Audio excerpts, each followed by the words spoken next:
کہتے ہیں کسی زمانے میں لکھنؤ میں ایک حسین و جمیل طوائف تھی جس کا نام خانی بیگم تھا۔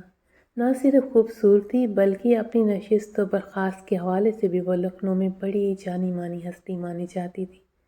اس دور میں نامور طوائف جسم فروشی نہیں کرتی تھی بلکہ صرف رقص و سرور کی محافلیں منعقد کی جاتی تھی۔ عمرہ نوابین اپنے بچوں کو ان طوائفوں کے یہاں آداب سکھانے بھیجتے تھے۔ خانی بیگم کے کئی جاننے والے تھے جو نہ صرف ان کی خوبصورتی کے اسیر تھے بلکہ ان سے شادی کے خواہش مند بھی تھے۔ کئی نوابین انہیں اپنے حرم میں جگہ دینا چاہتے تھے۔ انہی میں ایک باقر علی خان تھے جو خانی بیگم سے شدید محبت کا دعویٰ کرتے تھے، جبکہ انہی کے ہم عصر نواب جمن خان بھی خانی بیگم کے اسیر تھے۔ دونوں نواب چاہتے تھے کہ خانی بیگم ان کے حق میں فیصلہ کریں۔ خانی بیگم بھی جانتی تھی کہ اتنے چاہنے والوں میں مذکورہ دونوں نواب ہی ان کے اصل طلبکار ہیں، لیکن اس سے پہلے کہ وہ کسی ایک کے حق میں فیصلہ کرتی، کسی نے رات کی تاریکی میں انہی کے کوٹھے میں ہی قتل کر دیا۔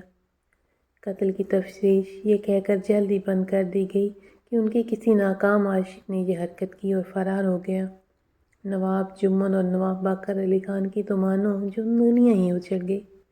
نواب جمن خان نے پھر بھی جلد ہی خود کو دوسری مصروفیات میں الجھا لیا، لیکن نواب باقر علی خان صرف اپنی حویلی تک محدود ہو کر رہ گئے۔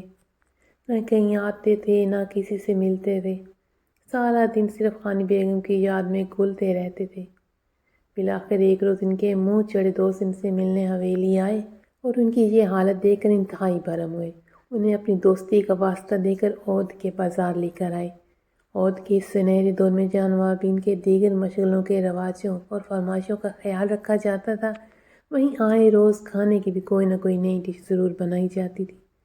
اگر تو وہ ڈش نوابوں کو پسند آ جاتی تو پھر اسے ہر باورچی ہی بنانے لگتا، اگر پسند نہ آتی تو اسے فوراً ہی ترک کر دیا جاتا۔ نواب باقر علی خان کے دوست انہیں اودھ کے مشہور نان بھائی کے یہاں لے کر آئے اور اسے کچھ خاص لانے کی فرمائش کی۔ نان بھائی بھی شاید جانتا تھا کہ نواب باقر علی خان کا کوئی عام ذائقہ کہاں پائے گا، چنانچہ اس نے جلد ہی اپنی سب سے نئی تخلیق ان کے سامنے پیش کر دی۔ باقر علی خان نے بڑی بے دلی سے لقمہ توڑا اور منہ میں رکھا۔ ایک لہجے کے لیے انہیں ایسے لگا کہ منہ میں ذائقوں کی بہار اتر آئی ہو۔ انہوں نے فوراً ہی اسے بنانے والے نان بھائی کو طلب کیا۔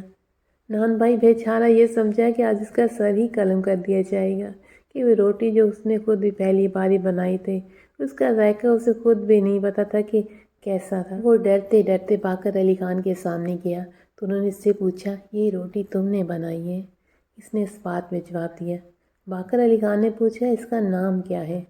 اب تو نان بھائی اور گھبرایا کہ روٹی میں کوئی نقص تھا جب اس کا نام پوچھ رہے ہیں۔ اس نے ہاتھ جوڑتے بتایا، اس نے یہ روٹی کچھ نئے طریقے سے بنائی اور اب اس کا نام کچھ سوچا ہی نہیں تھا کہ حضور کے سامنے پیش کر دی۔ اگر حضور کہیں گے کہ آئندہ کبھی اسے نہیں بنائے گا۔ تب باقر علی خان نے نان بھائی کو بتایا، انہیں یہ روٹی اتنی پسند آئی تھی کہ وہ اس کا نام جاننا چاہتے تھے۔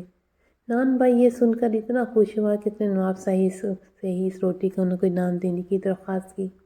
تب نواب باقر علی خان نے اپنے دوست اور شاہی نان بھائی سے کہا، ہم جن سے محبت کرتے تھے ان کا نام خانی تھا اور ہمارا باقر ہے۔ زندگی میں تو ہم مل نہ سکے، کیوں نہ اس روٹی کا نام ہی باقر خانی رکھ دیں۔ دنیا میں جب بھی اور جہاں بھی یہ روٹی کھائی جائے گی، لوگ ہمارا نام ایک ساتھ لیں گے۔ نواب باقر علی خان کے منہ سے نکلی بات فوراً ہی قبول کر لی اور یوں اس طریقے سے بنائی جانے والی روٹی اب بھی کئی تبدیلیوں، تغیر اور مختلف اشکال کے ساتھ آج بھی پاک و ہند میں کھائی جاتی ہے اور لامحالہ باقر اور خانی کا نام ایک ساتھ مربوط، ایک ساتھ جڑ گیا ہمیشہ کے لیے۔ تو آپ نے کبھی باقر خانی کھائی ہے اور آپ نے سوچا ہوگا اس کو باقر خانی کیوں کہتے ہیں؟ چلیں آج آپ کو پتہ چل گیا نا، یہ باقر خانی کی کہانی کیا ہے۔ ایک محبت کی نشانی ہے یہ باقر خانی، اور جب آپ کھائیں تو اس کو یہی سوچ کے کھائیے گا تو آپ کو زیادہ مزہ آئے گا۔